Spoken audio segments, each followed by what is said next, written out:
أرهب نبي أرهب نبي أرهب نبي እንደምን አላችሁ ተመልካቾቻችን የነብዩ መሐመድ ሰለላሁ ዐለይሂ ወሰለም የውልደት ወርን በማስመልከት የተለያዩ ፕሮግራሞችን ወደናንተ ያደረስን ነው የምንገኘው ስለሳቸው ስናነሳ ስለ ህይወት ዘመናቸው ስለ ነብይነት ጉዟቸው እንዲሁም ደግሞ ስለ ተለያዩ ሐሳቦች እየተወያየን ወደናንተ ያደረስን አብረናችሁ ቆይታ እናደርጋለን አብሮኝ ደግሞ አምባሳደር ኡስታዝ ሐሰን ታጁ እዚህ ይገኛሉ ከሳቸው ጋር ቆይታ የማደርግ ነው የሚሆነው አምባሳደር ኡስታዝ ሐሰን ታጁ በኢትዮጵያ ዲፕሎማሲ በእስልምና ዕውቀት በትርጉም ስራዎች እንዲሁም ደግሞ በስነ ጽሁፍ ስራዎቻቸው የተለያዩ ስራዎችን እንደኛ አበርክተዋል በዛ እናቃቸዋለን አምባሳደር ኡስታዝ ሐሰን ታጁ ከጎን ይገኛሉ ጥሪና ክብሮዚ ስለተገኙ እጅግ አድርጌ አመሰግናለሁ እኔም ያው ስለጋበዛችሁኝ ከልብ አመሰግናለሁ ስለ ነብዩ የውልደት ቀን ስናነሳ ስለሳቸው ያወሳን ደግሞ የተለያዩ ሐሳቦችን የተመካከርን አብረን ቆይታ እናደርጋለን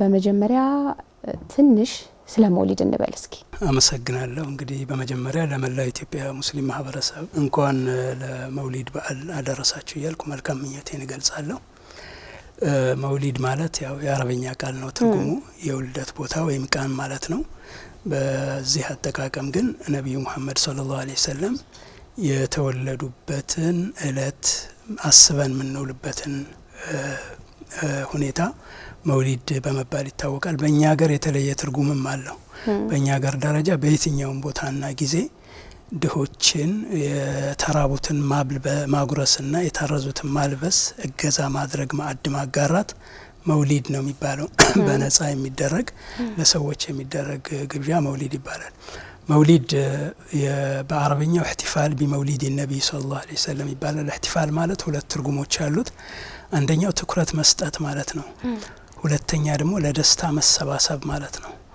አንድ ነገር የተለየ ትኩረት አንድን ቀን አንድን ቦታ የተለየ ትኩረት ተሰጠሽው احتفال ይባላል ያ እና ለነብዩ ልደት ትኩረት በመስጠት የመጀመሪያው አካል ያው በእስልምና እምነት መሰረት አላህ ነው ብሎ መናገር ይቻላል ምክንያቱም ሱረቱል ሂጅር የሚባል የቁርአን ምዕራፍ ላይ አላህ ለአምሩከ ብሎ በሳቸው እድሜ ይምላል ለአምሩከ ማለት በእድሜ ይምላልሁ ማለት ነው አላህ የማለበት ነገር በቁርአን ተንታይ ምሁራን አስተሳሰብ መሰረት አላህ የማለበት ማንኛውም ነገር የተለየ ክብደትና ትኩረት ይሰጠዋል ይላሉ ለምሳሌ ወልዐስር በጊዜ ይምላል ብሏል ጊዜ ከፍተኛ ዋጋ አለው ማለት ነው ወضحى ብሎ ምሏል በረፋድ የረፋድ ሶላት ስግደትና ከረፋድ ጋር የተያያዙ አምልኮች አሉ እነሱ የተለየ ትኩረት ይሰጣቸዋል ማለት ነው ወለይሊ ብሎ ምሏል ለሊቱ በጣም ብዙ ደግ ስራ መስሩበት ከአምላክ ጋር የምትገናኙበት የሌሊት ሶላት መስገዱበት ጸሎት የምታረጉበት ጸጥ ያለ ዓለም ስለሆነ ተጠቀሙበት አይነት መልእክት አለው ልክ እንደዛ ለአምሩከ በእድሜ ይምላልው ሲል ያንዳንዱ ያንተ እድሜ ክፍል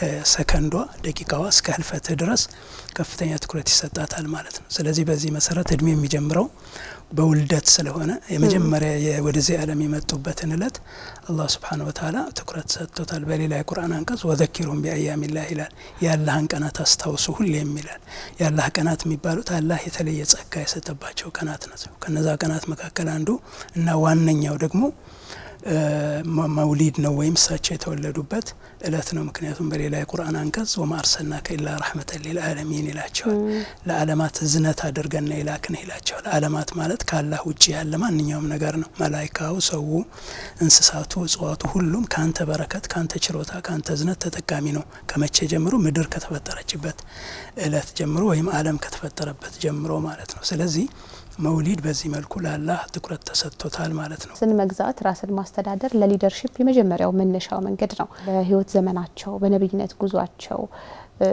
የነበራቸው የሊደርሺፕ ችሎታ እንዴት ይታያል ብዙ ጊዜ ራሳቸውን መግዛት ራሳቸውን መግራት ራሳቸውን መምራት የማይችሉ ሰዎች ወደ አመራር በአጋጣሚ በታሪክ አጋጣሚ ሲመጡ ወይ አካባቢ አመራር ወይ ወደ ሀገር አመራር ሲመጡ ብዙ ምስቅልቅል ነው የሚያደርሱት ይሄ በአለም ታሪክ የታወቀ ነው ከነ ሂትለር ከነ ስታሊን ጀምሮ በእኛ ሀገርም የሚታይም የሂደቱ በታሪካችን የምናየው ነውና መጀመሪያ የከፍተኛ ለውጥ ሊያመጣ ማህበረሰብን ሀገርን የሚጠቅም ሊደርሺፕ አመራር መስጠት የሚችል ሰው መጀመሪያ ከስር ራሱን መግዛት ራሱን መምራት ሲችል ነው። እና ነብዩ መሐመድ ሰለላሁ ዐለይሂ ወሰለም በኋላ ላይ ያገኟቸው ስኬቶች መሰረቱ ያ ናቸው። በነገራችን ላይ ከነብይነት በፊትና በኋላ የሚባል ጊዜ የላቸውም። እሳቸው በጊዜ በተለምዶ ከ40 አመት በኋላ ያለውን ነብይነት በኋላ እንለዋለን። ከዛ በፊት እሳቸው እንደሚሉት እኔ ነብይነት የጸደቀልኝ ነቢ አደም አባታችን ገና ነፍስ ሳይዘራለት ጊዜ ነው የሚል እንትን አላቸው። ስለዚህ የእሳቸው ነብይነት የጥንት ነው። ከ40 አመት በኋላ የሆነው ምንድነው? ያን በድሮ በአዘል የሚባለው ነገር ከገሃዱ አለ ከውልደት በፊት የተሰጣቸው ማዕረግ የበለጠ ጸናላቸውና ወደ ማስተማር ስራ ላይ ማዋል ወይም ፕራክቲስ ምድር ላይ ፕራክቲስ ወደ ማድረግ ሄዱ የሚል ነው። እንግዲህ የእሳቸው ታሪክ በሁለት ነው የሚከፈለው፣ ቡጡንና ዙሁር ተብሎ። ቡጡን ማለት ከውልደት በፊት የነበራቸው ታሪክ ነው። ለረጅም ጊዜ በየመጽሐፉ በየነቢያቱ እየተጠቀሱ የመጡበት ታሪክ አለ። ከዛ በኋላ ዙሁር ደግሞ ወደ ገሃዱ ዓለም የመጡበትን ታሪክ ነው የሚመለከተው። ዞሮ ዞሮ በልጅነታቸው እሳቸው ጥሩ ስብዕና ባለቤት ነበሩ። ከልጅነታቸው ጀምሮ ክፉ ቦታ ላይ ታይተው አይታወቁም። ለሰዎች የሚያስቡ ለሰዎች የሚያዝኑ የማህበረሰቡ ነገር የሚያስጨንቃቸው ሰው ነበሩ። የማህበረሰቡ ውድቀት፣ ድቀት፣ ሰዎች መበደል፣ የሰው ልጅ የሚገባውን ቦታ ለመያዙ የሚያስጨንቃቸው ከልጅነታቸው ጀምሮ ይሄ ባህሪያቸው በጣም የሚገርም ነው። ይሄ ካዕባ ፈርሶ ነበር። አሁን ያለው ካዕባ በተለያዩ ምክንያቶች በተፈጥሮ ምክንያት ፈርሶ ነበር እና እንደገና የመገንባት ካዕባ የተገነባው ጥንት ነው።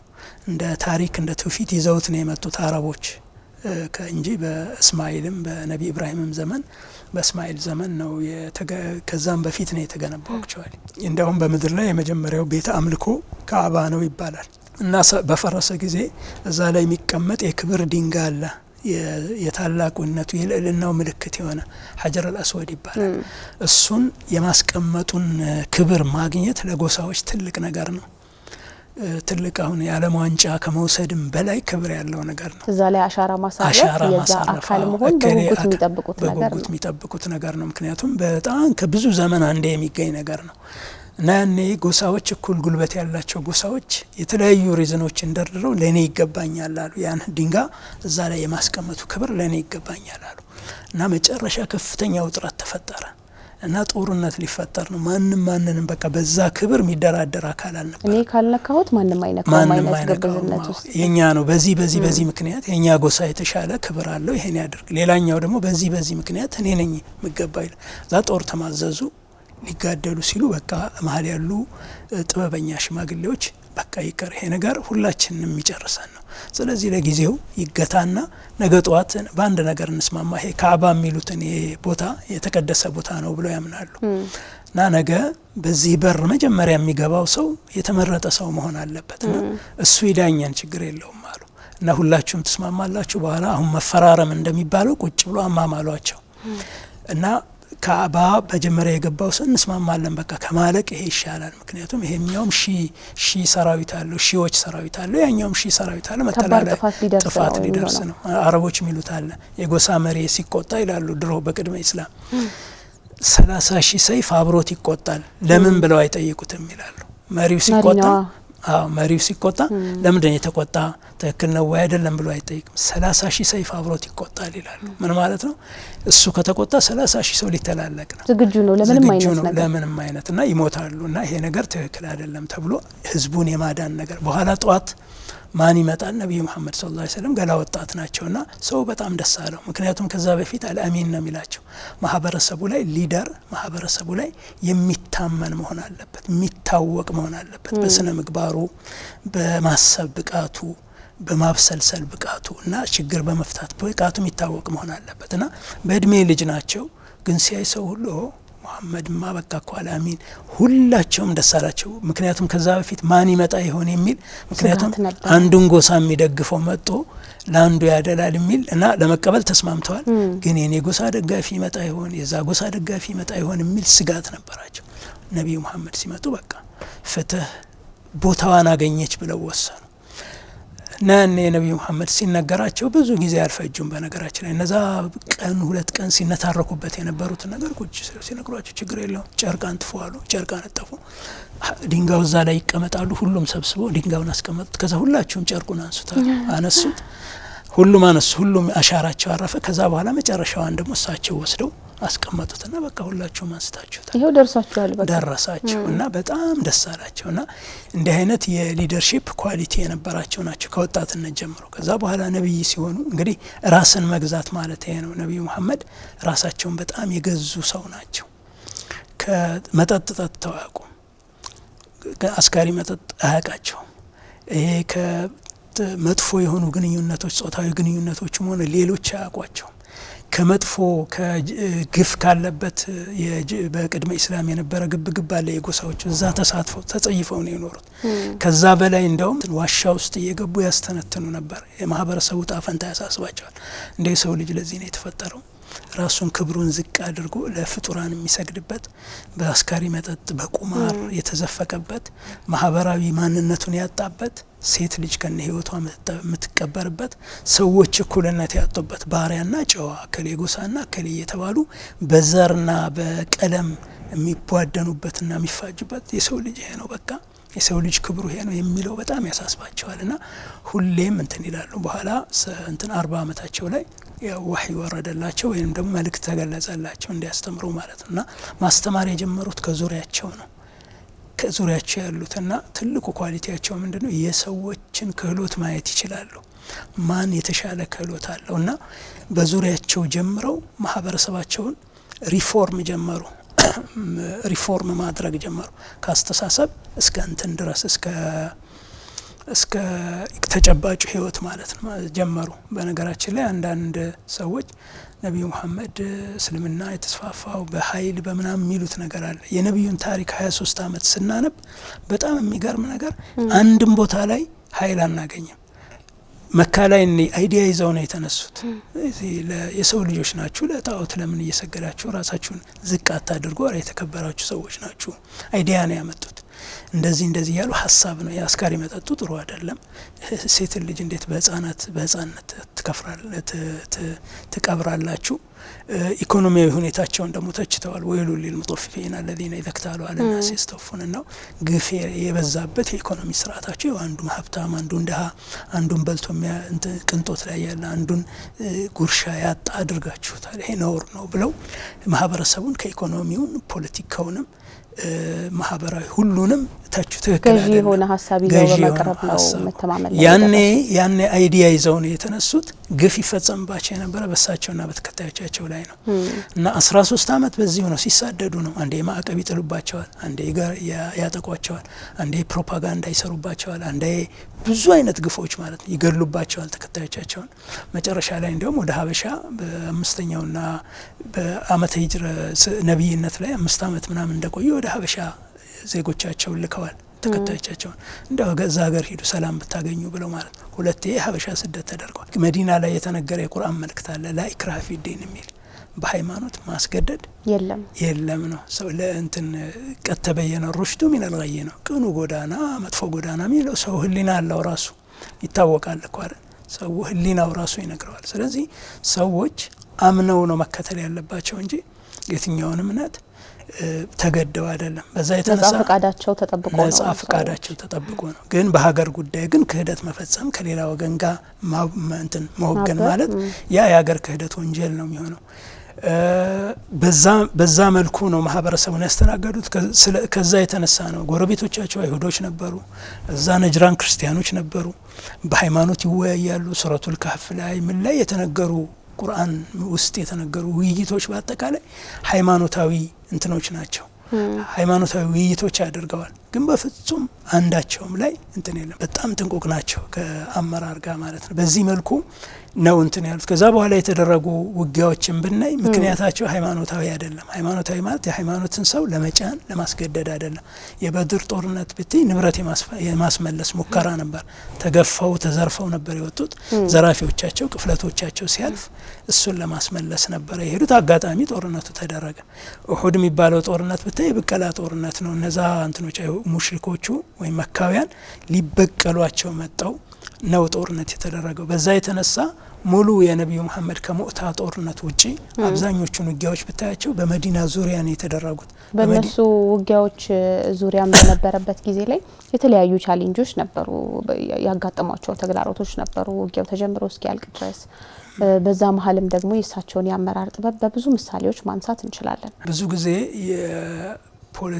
ፖለቲካል ሜንታሊቲ ሲኖርሽ ፖለቲከኛ ስትሆኚ የማህበረሰቡን የተሳሳተ አስተሳሰብ ባህል ከማረምን ይልቅ ምንድነው የምታስበው? ያ እንዳለ ለፖለቲካዊ ግብሽ ተጠቀሚበታለሽ እንዳለ ማለት ነው። አሁን የሆነ ማህበረሰብ የሆነ ባህል የሚያል ከሆነ ለውጥ እያልሽ እዛ ማህበረሰብ ጋር ትታገይም የበለጠ እንዲያውም እሱን ፕሮሞት አርገሽው ካርዱን ድምጹን ለማግኘት ነው የምትሞክሪ፣ ሳትነኪው እምነቱን ሳትነኪው። ነብዩ መሐመድ ሁለቱን ምን የተጠቀሙት ማህበረሰቡን መቀየር አለባቸው፣ ቀየሩ። ያ ሪፎርሚስት ስትሆኚ ከፖለቲካ ጋር ይሄም ሪፎርም ግብ ውስጥ ነው የምትገኘው ማህበረሰቡ ጋር ትግሉ የኖረበትን ባህል የሚያምንበት እንደዛ ስታረጊ ደግሞ ጠላቱ ነው የምትሆኚው። ጠላቱ ስትሆኚ ደግሞ ድምጹን አይሰጥሽም። እና ፖለቲካዊ ጭንቅላት ያለው ሰው ሪፎርም ውስጥ ገብቶ ጭቅጭቅ ውስጥ አይገባም። እንዳለ የማህበረሰቡን ሁኔታ ጥንቆላ የሚያምን መጥፎ ባህል የሚኖረው ምንም ይሁነው ለሱ እንደውም ይበልጥ እውቅና ሰጥቶ ድምጻቸው ማግኘት ነው። እሱ ነው እሳቸው እንደዛ አይደለም ያደረጉት። ማህበረሰቡ መቀየር አለበት ብለው ወሰኑ። እንደገና ደግሞ ሪፎርማቸውን ፖለቲካዊም ደጋፊ ያደረጉት ማለት ነው። በዛ መልኩ በጣም የተሳካ ሪፎርም አድርገዋል። ምናልባት በዓለም ታሪክ በስኬት ወደር የሌለው የማህበረሰብ ሪፎርም ነው ያደረጉት። አረቦች በጣም አስቸጋሪ ናቸው። በነገራችን ላይ በዛን ጊዜ የነበረው ዓለም አስቸጋሪ ነው። አረቦቹ እዛ ቤታቸው ካጠገባቸው ጀምሮ በጣም አስቸጋሪ ህዝብ ነው። አንድ ሼህ ሰይድ ጫሌ የሚባሉ የወሎ ገጣሚ ያሉ ስለ ክስተቱን ሲናገሩ እንደ አረብ የለም ነበር አስቸጋሪ፣ ሰብስቦ ለመምከር በርግጓ ገርጋሪ፣ ላፍ የሚከብደውን ተናግሮ አናጋሪ ይላሉ። በጨለማቸው ውስጥ ኑሩን ቆሰቆሰው ይላሉ። በዛ ጨለማ ውስጥና እንደ አረብ የለም ነበር አስቸጋሪ፣ በጣም ኋላ ቀር ህዝብ፣ ዓለም ለቅኝ ግዛት እንኳን ሊገዛው የማይፈልገው ህዝብ፣ በጣም የወደቀ ህዝብ ነው። ያን ህዝብ በ23 አመት ጊዜ ውስጥ የዓለም መሪ ነው ያደረጉት። ትልቅ ኢምፓየር መስርተው መሪ እንዲሆን ነው ያደረጉት በ23 አመት። 23 አመት ትንሽ ናት፣ የአንድ ልጅ የጉርምስና እድሜ ማለት ነው። አንድ ሰው ስብዕና የሊደር ዋናው የአንድ ሊደር ትልቁ ስኬቱ መሰሉን መተካት መቻሉ ነው፣ ሌላ ሊደር ማፍራቱ ነው። እሳቸው እንደ አቡበክር ያለ፣ እንደ ሰይድ ዑመር ያለ፣ እንደ ዑስማን ያለ ዓለምን የሚያስደንቅ የሊደርሺፕ ኳሊቲ ያላቸው አንድ ሰው አይደለም፣ 3 ሰው አይደለም፣ 124,000 ሰው ነው እንትን ያሉት ኮትኩቶ ያሳደጉት። 124,000 በእውቀት በውትድርና በስልጣኔ የሚመራ ዓለምን የሚመራ ብቃት ያላቸው 124,000 ሰዎች ናቸው። እያንዳንዳቸው በአንድ ክፍለ ዘመን ቢመጡ ያስደንቃሉ። ሰይድ ዑመር አሁን በሆነ ክፍለ ዘመን ቢገኝ ክፍለ ዘመኑ ራሱ ይደነቃል። ልክ እሳቸው ግን በአንዲት ሰፈር በአንድ ጊዜ በ23 አመት ከየትኛውም ዩኒቨርሲቲ ያላፈራቸው አይነት ሰብዕናዎች በ23 አመት፣ ይሄ የሊደር ትልቁ ኳሊቲ ነው። ከዛ በኋላ ወታደራዊ ስኬቶቻቸው ብናይ በትንሽ ሰዎች ግዙፍ የዓለም ኃይሎችን የገጠሙ ናቸው። እንደ የፐርሺያና እንትነው ሮም ነበሩ ትልቅ ሲቪላይዜሽኖች፣ ትልቅ እንትን ረጅም እድሜ የሺዎች አመታት የወታደራዊ ብቃት፣ ፖለቲካዊ፣ ኢኮኖሚያዊ ብቃት ያላቸው እንትኖች ኤምፓየሮች ነበሩ። እነሱን በ23 አመት ጊዜ ነው ያፈራረሷቸው። በደዊን የሆኑ ግመል ጠባቂ ሰዎችን አሰልጥነው ለስኬት አብቅተው ማለት ነው። መንግስት መስርተዋል። በጣም የሚገርም ፍትሃዊ የሆነ መንግስት መስርተዋል። ምናልባት አሁን በዘመናችን ምናያቸው ሰብአዊ ሂዩማን ራይትስ ምናምን ተብሎ የሚጻፉ እሴቶች በዛ ላይ የተንጸባረቁበት ነበር። ሰው ለሰው እኩል አልነበረም። እሳቸው ግን ሰዎች እንደ ሚዶ ማበጠሪያ ጥርስ እኩል ናቸው። ጥቁር ከነጭ፣ ነጭ ከጥቁር፣ ሁላችሁም ያፈር የአደም ናቸው፣ አደም ያፈር ነው፣ ምንድነው ሁላችሁም ተመሳሳይ ናችሁ ብለው እንትን ያሉ በአንድ ማዕድ ባሪያና ጌታ የሚባለው በአንድ ማዕድ ያስቆረሱ ሰው ናቸው። ቢላል ባሪያ ነው ከሀበሻ ወስደው፣ አቡበክርን ከአረብ ወስደው፣ ከፐርሺያ ደግሞ ሰልማንን፣ ከሮም ደግሞ ሱሀይብን። እንግዲህ ሮም፣ ፐርሺያ፣ ሀበሻ፣ አረብ እነዚህን 4 ሰዎች እያንዳንዱን ከተለያዩ ማዕዘኖች አህጉር የሚወክሉ ናቸው። እነዚህን በአንድ ማዕድ ለአንድ አላማ እንዲሰሩ በማድረግ የተሳካላቸው ሰው ናቸው። እንግዲህ በአመለካከት በአይዲዮሎጂ በፖለቲካው ግለሰቦችን በማፍራት መሪዎችን በማፍራት እውቀትን በማበልጸግ ደረጃ አረቦች ማንበብ መጻፍ ማይችል ህዝብ ነው። within 23 years ግን የዓለም መምህር አድርገዋቸዋል። አሁን አረብ ሲቪላይዜሽን እየተባለ የሚነሳው የአረብ ሲቪላይዜሽን አይደለም። መሰረቱ ነብዩ ነው፣ ኢስላሚክ ሲቪላይዜሽኑ ማለት ነው። ከዛ በኋላ እንግዲህ በሳይንሱም በምኑም እነ ኢብኑ ሲና ምን የሚባሉ ትልቅ ሳይንቲስቶች ከዚህ ከአውሮፓ ሬኔሳንስ በፊት የነበሩ ትልቅ ሳይንቲስቶቹን የሳይንስ መሰረት በማትማቲክሱም በኬሚስትሪውም በታሪኩም በሌሎችም መስኮች ያፈሩት የነብዩ መሐመድ አመራር ነው። ስለዚህ ከግለሰባቸውን የጀመሩት ሊደርሺፕ ራሳቸውን በመግዛት ነው። ራሱን ያልገዛ መሪ ሀገር ስለሚያፈርስ፣ ሀገር ስለሚያጠፋ፣ ትውልድ ስለሚበክል፣ ማህበረሰብ ስለሚያናጋ መጀመሪያ ራሳቸውን የገዙ ራሳቸውን የገሩ መሪ ነበሩ። ከዛ በኋላ ቤተሰቡን ያልመራም ሀገር ሊመራ አይችልም፣ ወይም ደግሞ ሀገር ከመራም አጥፊ ነው የሚሆነው። ስለዚህ በቤተሰቡ ስኬታማ ያልሆነ ሰው መሪ ማድረግ ጥሩ አባወራ፣ ጥሩ ወንድም፣ ጥሩ ልጅ ያልሆነ በዛ መልኩ ነው እና እሳቸው ቤተሰባቸውን በትክክል መርተዋል፣ አስደናቂ በሆነ መልኩ ማለት ነው። ከዛ በኋላ አካባቢያቸውን በደንብ መርተዋል። እዛ ሰፊ ማህበረሰብ መስርተው መንግስት መስርተው ሲቪላይዜሽን መስርተው እሳቸው ያቀጣጠሉት እንግዲህ የእውቀትና የስልጣኔ ቀንዲል 1400 ዓመት ተሻግሮ እኛ ጋር ደርሷል ማለት ነው። ዛሬ እዚህ የተወያየንበት እንድንገኝ ሆነናል። እንደው ምናልባት መግቢያችን ላይ ስናነሳ ከነበሩት ሀሳቦች መካከል ከነበሯቸው ጥበቦች መካከል ማን ምን አይነት ኳሊቲ አለው፣ ማን ምን ላይ ይበልጥ ስኬታማ ይሆናል የሚለውን የመለየት ልዩ ችሎታ ነበራቸው የሚለውን አንስተናል። ወደ ባልደረቦቻቸው ልንመለስ ፈልጌ ነው። በጣም በርካታ ቁጥር ያላቸው ሰዎችን ማብቃት፣ ምናልባት ደግሞ ቀደም ሲል እርሶም ብለውታል፣ በየክፍለ ዘመኑ ተነጣጥለው ለየብቻቸው ቢመጡ እንኳን አስደናቂ የነበሩትን እነዛን ሰዎች ምናልባት ምን ላይ ጥሩ ናቸው የሚለውን ለይቶ ከማወቅ የሚነሳ ይመስለኛል። ያንን ለይቶ ማወቅ ባይቻል ኖሮ እነዚህ ሰዎች ባክነው ሊቀሩ ይችሉ ነበር። ለዚህ እንደ ምሳሌ መጥቀስ የምንችላቸው ሀሳቦች ይኖር ይሆን? በዚህ በኩል በጣም አስደናቂ እንትን ነው ያላቸው። ምሳሌዎቹን ማየት እንችላለን። ለምሳሌ ኻሊድ ኢብኑ ወሊድ ለጦርነት ለጦር ጀነራልነት ብቁ ነው። እሱን ወደ እውቀት መስኪደው ይሄን አጥና አላሉትም። በዛው ኳሊቲውን አይተው በሱ ኳሊቲ እንዲቀጥል ነው ያደረጉት። አቡ ሁረይራ የሚባሉ አሉ። ከሙንሳቸው ወታደር ሁኑ ማለት ዋጋ የሌለው ነገር ነው። በጣም የማስታወስ ችሎታ ነበራቸው፣ ብቃት ነበራቸው፣ የእውቀት ብቃት ነበራቸው። እሳቸውን ምንድነው ያደረጓቸው? የትውፊታቸውን መዝግበው ለህዝብ እንዲያስተላልፉ። እሳቸውን ባለቤታቸውን አይሻም እንደዛው። አንድ ዘይድ ኢብኑ ሳቢት የሚባል ነበር። በጣም ኃይለኛ የማትማቲክስ ችሎታ ነበረው። እሱን አዳብሮ በአለም ላይ አሁን ዒልም አልፈራኢድ የሚባል አለ። የማትማቲክስ ነው፣ ህገ ሸሪዓ ውስጥ ከውርስ ጋር የተያያዘ ነው። ውስብስብ ማትማቲክስ ያሉ የሱ ቁንጮ ነው ያደረጉት። እነ ሰይድ ዑመርና አቡበክርን ደግሞ የፖለቲካው መሪ ነው ያደረጓቸው መርጠው ማለት ነውና ሰዎች ያላቸውን ችሎታ በጥንቃቄ እንደ አንድ መሪ በጥንቃቄ ማየትና ያንን የበለጠ ሐሳን የሚባል ሰው ነበረ። እሱ ደግሞ የአርት የግጥም ችሎታ ነበረው እና እሱን ያደረጉት ምንድነው በአርቱ መስክ እስልምናን እንዲደግፍ በዛው መስክ እንዲገፋበት እንዲያውም አየደከ አላሁ ቢሩሂል ቁድስ ብለውታል። አላህ ይርዳህ በዚህ መስክ ትልቅ ደረጃ ትደርሳለህ ብለውታልና የአንድ መሪ የሰዎችን ክህሎት ማየት መቻል ነውና እሳቸው በዚህ በኩል በጣም እንትን ፐርፌክት ናቸው ማለት ይቻላል። እነዚህ የጠቀስኳቸው እንግዲህ አቡበክርና ዑመር ለፖለቲካ፣ እነ ዘይድ ኢብኑ ሳቢት ለማትማቲክሱና ለፈራኢዱ፣ የኻሊድ ኢብኑ ወሊድ ለውትድርና፣ አቡ ሁረይራ ለእውቀት፣ ኢብኑ አባስ ለተፍሲር። ኢብኑ አባስ የሚባሉ ገና ልጅ ናቸው። እሳቸውን ለተፍሲር ለቁርአን ትንታኔ እና ለእውቀት ብቁ ሰው ነህ ብለዋቸዋልና በዛው መስክ ነው የገፉትና አንዱ የሊደር ኳሊቲ እነዚህን ሰዎችን መለየት ስለሆነ በዚህ በኩል ያው የሚገርም ችሎታ ነበራቸው ማለት ይቻላል። ምናልባት ስለ ዲፕሎማሲ ካነሳን ከሌሎች ሀገራት ጋር የነበራቸው ግንኙነቶች በአንድም በሌላም መልኩ የበጽሁፍ ደብዳቤ ይላላኩ ነበር፣ መልእክት ይለዋወጡ ነበር። ሌላው ቢቀር እንደው ለጦርነት እንኳን ዝግጁ ከሆኑባቸው ሀገራት ጋር የነበሯቸው ንግግሮች፣ የሀሳብ ልውውጦች ነበሩ። ጦርነቱ የማይጠቅም እንኳን አይነት ወይ ደግሞ የሚያከስር አይነት መስሎ በሚታያቸው ሁኔታ ላይ የህዝቡን የደህንነት ማስጠበቅ ይቀድማል የሚል አይነት እሳቤም እነዛን ከማስከበር አንጻር ከሌሎች ሀገራት ጋር ያላቸውን ግንኙነት እንዴት ማንሳት እንችላለን?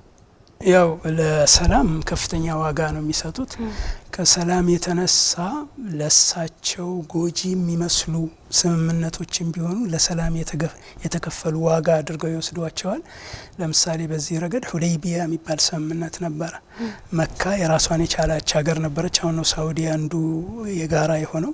መዲና ደግሞ ማህበረሰቡ ራሱን የቻለ እንደ አገር ናቸው፣ 2 ስቴት ማለት ናቸው።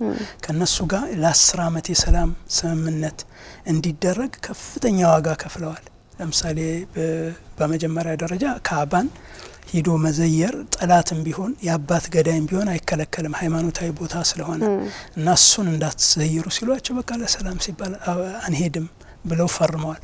ሁለተኛ ፊርማው ሲጻፍ ሙሐመድ ረሱሉላህ ብለው ነው። ሙሐመድ ያላህ መልእክተኛ አንፈልግም፣ መልእክተኛ አይደለም ሲሏቸው ሙሐመድ ኢብኑ አብዱላህ ብላችሁ ጻፉት ብለዋል። ለሰላም ሲባልና 10 አመት በጦርነት ላለመፈላለግ የተደረገ ስምምነት ነውና እንደገና ከመካዎቹ ወደ ሰልሞ ወደ ነብዩ መሐመድ ወደ መዲና የሄደ ሰው ያለ ምንም ጥያቄ ወደ መካ እንዲመለስ፣ ከመዲና ደግሞ ከእስልምና ወጥቶ ወደ መካ ቢሄድ እዛው ሊቀር ግፍ ነው የሚመስለው። አክቹአሊ መመለስ ነበረበት። ግፍ ነው የሚመስለውና እንደዚህ አይነት በጣም ግፍ የሚመስሉ ግን ለሰላም ሲባል የተከፈሉ ዋጋዎችን እንትን ብለዋልኝ ስምምነቶች አድርገዋል። በዛ የተነሳ ይህንን ስምምነት ራሱ ሰው ሁሉ ግራ በተጋባበት ጊዜ እነ ሰይድ ዑመር ሁሉ ግራ በተጋቡበት ጊዜ ቁርአን ውስጥ ግን ኢና ፈትሐና ለከ ፈትሐን ሙቢና ትልቅ ድል ነው ያገኛችሁት ተብሎ ተመዝግቧል። ድልነቱ ምንድነው? በዋናነት ሰላም መስፈኑ ነው እና እስልምና በሰላም አየር ሲሆን በውይይት በንግግር በጣም ብዙ ይስፋፋል። በጦርነትና በጭቅጭቅ ሲሆን ደግሞ እውነት ብዙ ጊዜ ወደ ሰዎች አይደርስም እና የታየውን በተግባር ያ ነው። ከዛ ውጭ ደብዳቤ መላላኮቹ ከሀበሻው ከነጃሺ ጋር ያደረጉት የደብዳቤ ልውውጥ በጣም የሚደንቅ ነው። በነገራችን ላይ በነቢዩ ሰለላሁ ዐለይሂ ወሰለም ዘመን በተደረጉ ጦርነቶች ከሁለቱ ወገን የሞቱት ሰዎች 800 አካባቢ ናቸው። 800 ብቻ 800 ሰው 800 ሺህ አይደለም 800 ሰው 840 ምናምን ሰዎች ናቸው እና እኩል ነው ደግሞ ከተደረገው የጦርነት ቁጥር ከ28 ጦርነቶች። ለምንድነው ጦርነቱ የሚደረገው? በተቻለ መጠን ሰዎች እልቂት እንዳይኖር ነብዩ መሐመድ ጥንቃቄ ያደርጉ ነበር። ግማሹ ሙስሊሞች ናቸው፣ ግማሾቹ ሙስሊም ያልሆኑ የጣዖታውያን ናቸው ከተገደሉት እና አንደኛ ጦርነቶች የሚካሄዱት በአብዛኛው ከአንደኛው ጦርነት ውጪ ከመዲና ድንበር ላይ ነው። ምን ማለት ነው? ወራሪ ያለ ማለት ነው የሚመጣ። ራሳቸው በፍጹም የመኖር መብት አለን የማመን መብት አለን ነው እንጂ ሌላውን የማጥቃት አይደለም። አስገዳጁ ነው ሲመጣ እንዴት ሞራላዊና ሰብአዊ መሆን እንደሚችል ጦርነት አሁን ሰብአዊ አይመስልም፣ ግን በሳቸው ዘመን እንዴት ጦርነት ሰብአዊ መሆን እንደሚችል አስተምረዋል። ህፃናት አይነኩም፣ ሴቶች አይነኩም። በጦርነት ጊዜ ሃይማኖተኞች ገዳም ውስጥ ያሉ ሰዎች አይነኩም፣ መሳሪያ ያልያዙ ሰዎች አይነኩም። እና አንትኗ ምንድናት? ቀዶ ጥገና ያክል ናት። መሳሪያ የያዙ ግፍ ለመፈጸም የተዘጋጁትን ብቻ እነሱም ቢሆን በጥንቃቄ ነው። ለዛ ነው ሙታኑ የቀነሱትና የጦርነት መርሆ የሚባል አላቸው። የጦርነት መርህ፣ ህግ፣ ሞራል የሚባል ነገር አለ እንጂ ዝም ብሎ እንዳንዳንድ ጦርነቶች ህፃናቱን ሴቶቹን በግፍ እንትን የሚሉበት ሁኔታ አይደለም ማለት ነው። በዛ መልኩ ፖለቲካውንም በጣም ሰብአዊ አድርገውታል። ጦርነቱንም በጣም ሰብአዊ አድርገውታል። የማይቀር ነገር ነው ግን በጣም ሰብአዊ የሆነ ሞራላዊ የሆነ ውጊያ አድርገውታል ማለት። ከዛ በኋላ ምርኮኛን በከፍተኛ ሁኔታ ነው የሚንከባከቡት። ምርኮኛ ሰው መሆኑ የታወቀበት ጊዜ ነው በሳቸው ዘመን። በተለይ ለደካማ ለሚባሉ የህብረተሰብ ክፍሎች ከፍተኛ ጥንቃቄ ያደርጉ ነበር። አጠቃላይ ህይወታቸው የምር ረህማ ነበር። የሚገርም ህይወት ነበር። ፐርፌክት ነበር። ለዛ ነው አንዳንድ ሊቃውንት በአጠቃላይ አልኢንሳኑል ካሚል ይሏቸዋል። ሙሉ ሰው ይሏቸዋል። የሰው ልጅ በሞራልና በስብዕና አድጎ የመጨረሻ ጫፍ ሊደርስ የሚችለው እሳቸው ደረጃ ነው ይላሉ። ሙሉ ሰው አልኢንሳኑል ካሚል የሞላው ሰው ማለት ነው። እና ሮል ሞዴል ናቸው። ሰዎች ሰው መሆን ሰው መፍጠር ሲፈልጉ የእሳቸውን ስብዕና ነው የሚያዩትና እሳቸው ደረጃ ወደዛ መጠጋት ከቻለ ወደ ፐርፌክሽን ሰው እየተጠጋ ነው ማለት ነው። እሳቸው በህይወት ካለፉ በኋላ የመሪነት ችሎታቸው ከሃይማኖቱ አስተምሮት ጋር ከሰብአዊነቱ ጋር ከመልካም ምግባር ጋር ማስቀጠል የተቻለበት ጥበብ አሁን እሳቸው ሲለዩ ከባድ ነበረ በዙሪያቸው ለነበሩ በሙሉ።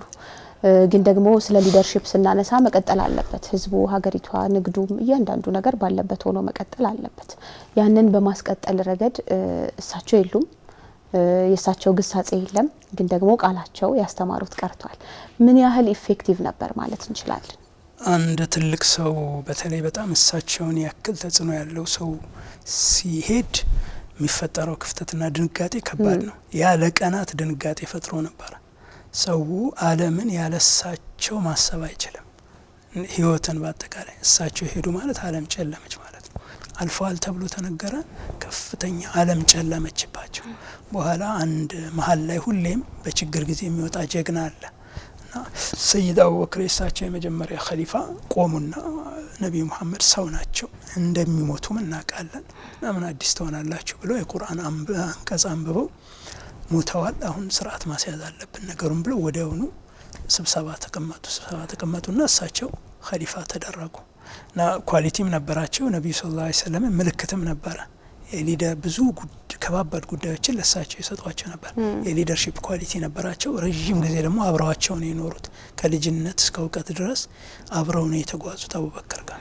ሰይድ አቡበክር ወዲያውኑ መሪ ሆኑና እንዳውም ያመጹ ሁሉ ክፍሎች ነበሩ። እንግዲህ ሙሐመድ አልፏል፣ ከዚህ በኋላ ምንድነው መሆን የለበት እና ሪዳም የሐርበ ሪዳም ይባላል። እሱን ሁሉ ስርዓት አስይዘው እንትኑን ስርዓቱን አጸኑት ማለት ነው። መንግስቱን አጸንተው ማህበረሰቡን አረጋግተው አጸኑ።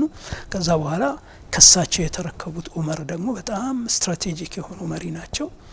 ኦልሞስት ትልቅ ኢምፓየር መመስረት የቻሉና እስከ ግብጽ ድረስ የሰሜን አፍሪካ ድረስ ኢቭን እስከ እንትን ድረስ እስከ አውሮፓ ድንበር ድረስ መለጠጥና እንትን ኢምፓየሩን መለጠጥና ኢስላሚክ ሲቪላይዜሽኑን ማስፋት የቻሉ ሰው ናቸው። ከዛ በኋላ እና ዑስማን በተለይ አራቱ አጠቃላይ ሰይድ አቡበክር፣ ዑመር፣ ዑስማን፣ አሊ ከዛ በኋላ ሰይድ ሙአዊያ የመቀመጫውን ሻም ላይ አድርጎ ሶሪያ ላይ አድርጎ እንደገና ትልቅ ስርወ መንግስት የመሰረቱበት ሁኔታ ነውና የመጀመሪያው ሁለት ቀናት ላይ መደናገር ነበረ። ወራትም ላይ ማለት ይቻላል የመደናገሮች ነበረ የተፈጠረው ክፍተት። ወዲያው ግን በፍጥነት ነው አስተካክለው አርመው ያው ቀጣይነት ያለው ስልጣኔ ቀጣይነት ያለው ኢምፓየር ማውረስ ተችሏል። መውሊድ የሁለቱም ማህበረሰብ የሁሉም የሙስሊሞች ብቻ ሳይሆን የክርስቲያኑ ማህበረሰብ ኢትዮጵያዊ ሴቶች በተለይ በኢትዮጵያ ደረጃ የሚተላለፉበት ትውፊቶቻችን የሚተላለፉበት አብሮነታችን የሚቀጥልበት መድረክ ነውና ይህም መድረክ እንደታለመለት አላማ አባቶቻችን ያለሙት አላማ አለ። ልክ እንደታለመለት በታለመለት መንገድ በመረዳዳት በመተሳሰብ ትልቅ አጋጣሚ ስለሆነ ይህን አጋጣሚ እንድንጠቀምበት አደራ ላለሁ። በድጋሚ ያው ኤንቢሲ ቴሌቪዥንን እያመሰገንኩ እንኳን ለመውሊድ በዓል በሰላም አደረሳችሁ ላለሁ። ወሰላሙ አለይኩም ወራህመቱላሂ ወበረካቱ። አመሰግናለሁ እኔም ለሰጠኝ ጊዜ። ተመልካቾቻችን መውሊድን በማስመልከት የነቢዩ መሐመድ ሰለላሁ ዐለይሂ ወሰለም የውልደት ወርን በማስመልከት የተለያዩ ሀሳቦችን ስለሳቸው እያነሳን ነው አብረናችሁ ቆይታ እያደረግን የምንገኘው። ወደ ስቱዲዮ መልሳችኋለሁ። የኤንቢሲ ፕሮግራሞች አሁንም ወደ እናንተ መድረሳቸውን ይቀጥላሉ። በድጋሚ በያላችሁበት መልካም ጊዜ። አርሂቡ ነብዬ አርሂቡ ነብዬ አርሂቡ ነብዬ